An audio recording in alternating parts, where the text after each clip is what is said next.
Imagine this. You're scrolling through your phone after a long day, and suddenly boom, a shiny new gadget, some trending sneakers, or that limited edition something you don't even need pops up. Without thinking, your finger hovers, clicks, and just like that another $50 gone. You tell yourself it's just a treat, you deserve it, right? But here's the thing, those little treats are stealing your future. In this video, we're diving into how to actually stop impulse spending without feeling like you're punishing yourself. Because saving money doesn't have to suck. It doesn't mean never buying coffee again or living like a monk. We're talking about a smarter way to buy what you love while finally building savings that make you feel powerful, deprived. So stay with me, because the techniques you're about to learn have literally changed lives, including mine. And by the end of this, you'll walk away with a toolkit that flips your spending habits upside down in the best way possible. Let's start by understanding what impulse spending really is.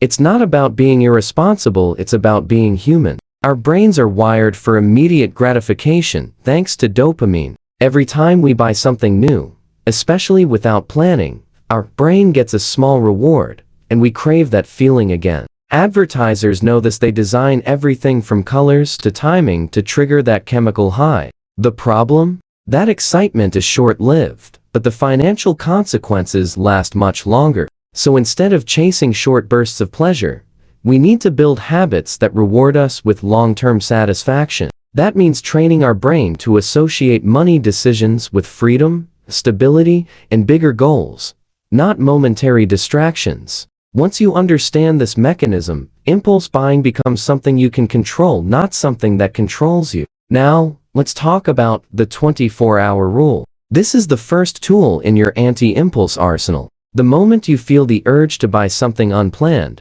stop and set a timer. Literally wait 24 hours. This delay gives your brain time to cool down. Ask yourself key questions during the pause. Will I actually use this? Does this align with my goals? Would future me thank present me for this? Most of the time, the emotional trigger fades, and the desire disappears. You can even keep a note on your phone labeled, "Think about it later," and drop links there instead of buying. Reviewing it a few days later often feels like browsing someone else's wish list. That reflection gives you back your power. You're not saying never, you're saying right now, which still feels like freedom, but with intention. Another smart tactic is creating friction between you and the impulse. Right now, spending is way too easy. One tap, and it's done. So let's make it harder. Remove saved payment info from your browser and shopping apps. Log out of accounts after every session. Delete apps that are shopping traps. These tiny delays force your brain to think instead of react. Also, consider using only cash for non-essential purchases. Studies consistently show people spend less when they physically hand over money versus swiping a card or tapping their phone. Cash feels real. Digital spending feels abstract. Even freezing your credit card in a literal block of ice can be a funny yet effective tactic. The more speed bumps you add to your spending path, the more control you give yourself to stop and think. Let's now flip that narrative.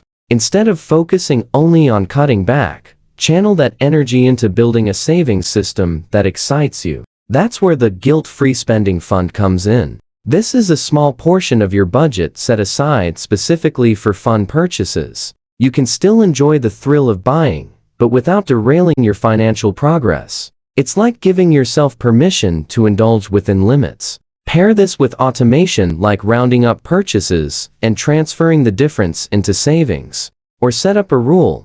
Every time you skip takeout, move $10 to savings. You're not just saying no to things. You're saying yes to a version of you that has more choices, more peace, and more power. That's a reward worth chasing. But what happens when logic isn't enough? That's where emotional triggers come in. Most impulse spending isn't about the item, it's about how we're feeling in the moment. Stress, boredom, sadness, even loneliness can push us to click, buy now. That's why keeping a simple spending journal for just 7 days can be eye-opening. Jot down what you bought, how you felt before and after, and what triggered the urge. Patterns will emerge. Once you spot your emotional triggers, you can replace the buying habit with the healthier one: going for a walk, calling a friend, or journaling for 5 minutes. These replacements help suit the emotional route without draining your bank account. The goal is emotional awareness, not emotional avoidance.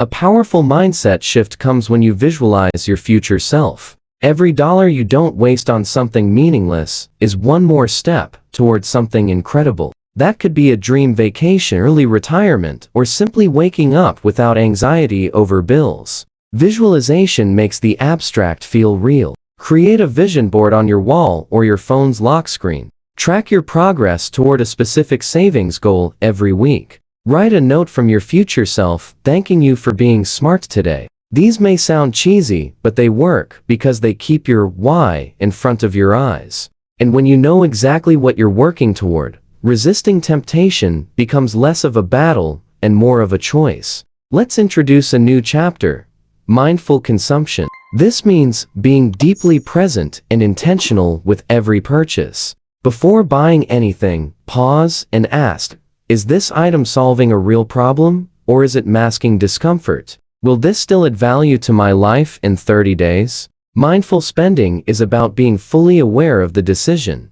Instead of reacting automatically, try setting a weekly financial mindfulness moment where you reflect on your purchases, what you felt good about, what you regret, and what you learned. Over time, your spending becomes more aligned with your values, not your impulses, and you'll feel more satisfied, not just because you spent less, but because you spent better. Another tool, the cost per use mindset. Instead of looking at the price tag alone, ask yourself how often you'll actually use the item. A $200 jacket you wear 100 times costs $2 per use. But that $50 impulse buy you wear once, that's $50 per use. This small shift in thinking radically changes what you view as worth it. You'll start prioritizing durability, quality, and real need over emotional spending. It also makes you a smarter consumer, not just someone who saves, but someone who buys better.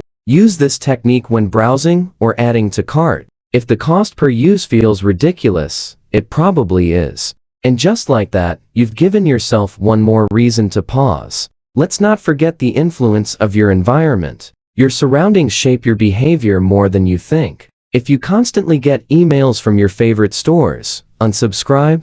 If Instagram ads tempt you, mute them. Organize your space in a way that doesn't keep consumerism front and center. Want to go even further? Create a financial success environment, books about money on your nightstand, podcasts about savings queued up, even sticky notes on your mirror with goals or affirmations. When your environment reflects your priorities, your behavior begins to match. You're not just hoping to stop impulse spending, you're designing your life around smarter decisions. And finally, build accountability. You don't have to do this alone. Share your savings goals with a friend or partner. Even better, start a savings challenge together. Make it a game, not a grind. Studies show people are more likely to succeed when they know someone else is watching or cheering them on. You could even join online communities focused on minimalism, budgeting, or personal finance. Just knowing others are walking the same path can be a powerful motivator.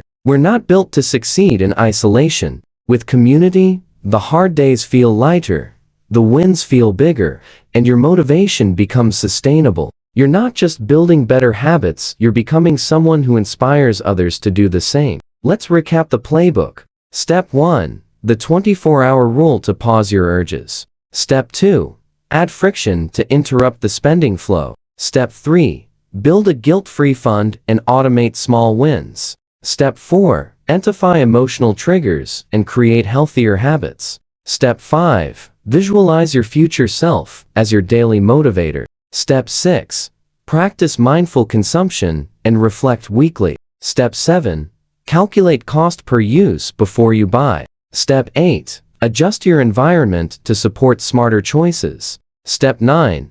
Seek accountability to reinforce change. These aren't just tips, they're a lifestyle shift. One that leads to freedom, peace, and power with money. And the best part, you don't have to sacrifice happiness, you just need to redefine it. If this video helped you rethink how you handle impulse spend, now's your chance to take action. Pick one strategy and apply it today. Just one. You'll be amazed at how quickly momentum builds when you take small steps with consistency. And if this content helped you, imagine what others could gain, so don't forget to hit the like button, share it, and subscribe for more videos that empower your financial journey. Drop a comment below.